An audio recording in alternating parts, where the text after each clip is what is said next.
Hello, this is Mrs. Poland for Algebra 2, Lesson 4.02. In this video, I'm going to go over the skill multiplying and dividing rational expressions level 3. We notice that in this problem, we have three different algebraic fractions. The first two are multiplied together, but the last one is divided by a fraction. So the first step in the process is to rewrite the expression where everything is in multiplication. So I'm going to just rewrite the first two expressions. And for the last one, I'm going to change the division to the multiplication, and I'm going to take the reciprocal of that algebraic fraction. So that's that keep, change, flip. The next step of the process is to factor everything. So I can't factor x plus 8 any further. There's no GCF. They're two terms, but neither are perfect squares. For the denominator, I can look for two. It's a trinomial with a leading coefficient of 1. So I'm looking for two factors that multiply up to 24 and add to 11. Those turn out to be x plus 3, x plus 8, and x plus 3. And so I write that down.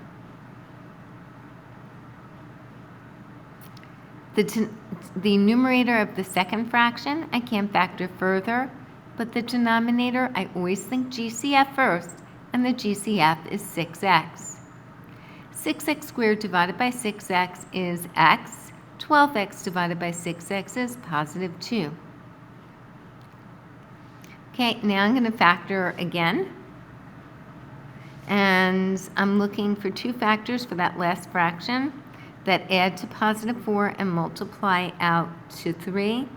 And those factors, I wrote it backwards. So that's 3 and 4, and those factors turn out to be 1 and 3. So this becomes x plus 1 and x plus 3. And now the denominator, I'm looking for two fractions that multiply up to negative 5 and add to negative 4. That turns out to be negative 5 plus 1.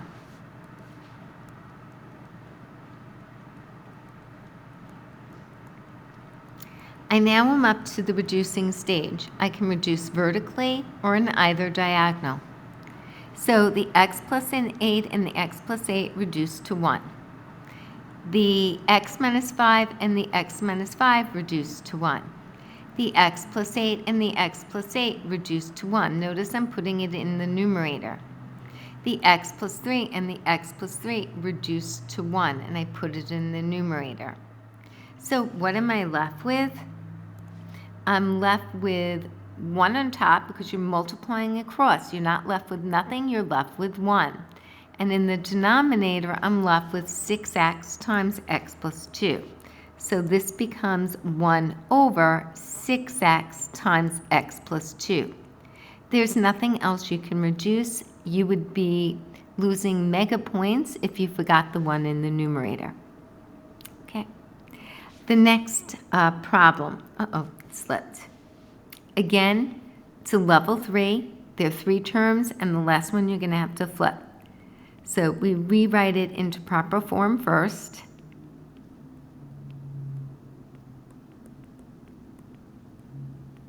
Minus 40x plus 96 times 3 over 25 minus x squared.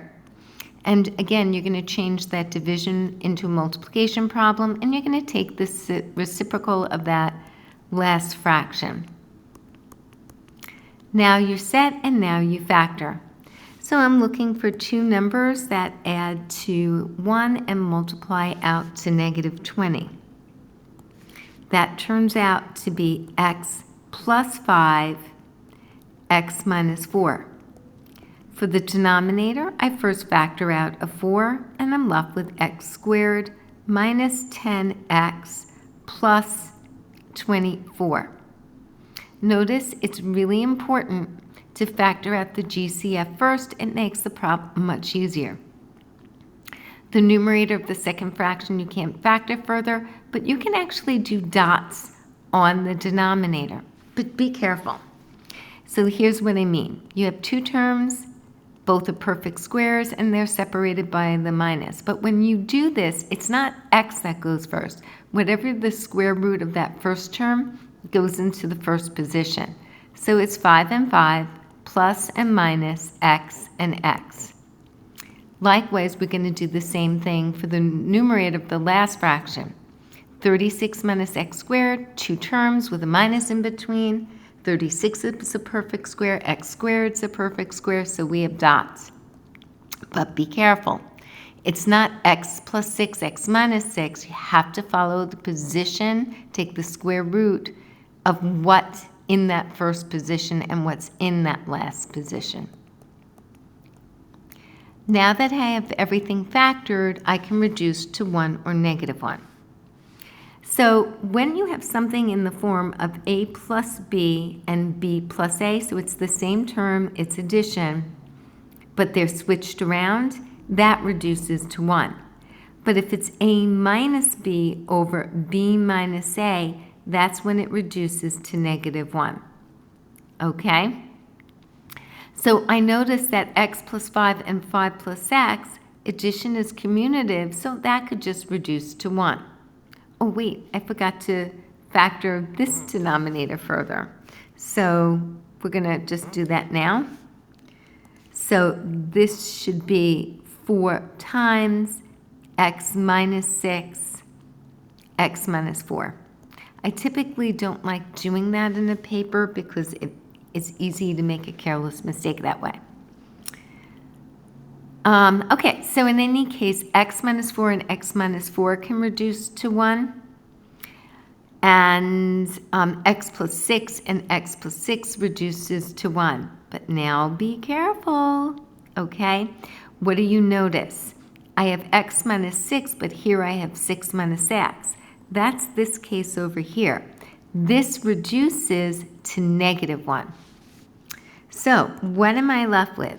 I'm left with 1 times 3 times negative 1 times 1 in the numerator. In the denominator, I'm left with 4 times 5 minus x. So this becomes negative 3 in the numerator, and in the denominator, it's 4 times 5 minus x. And this is the answer, and you would leave it just like that.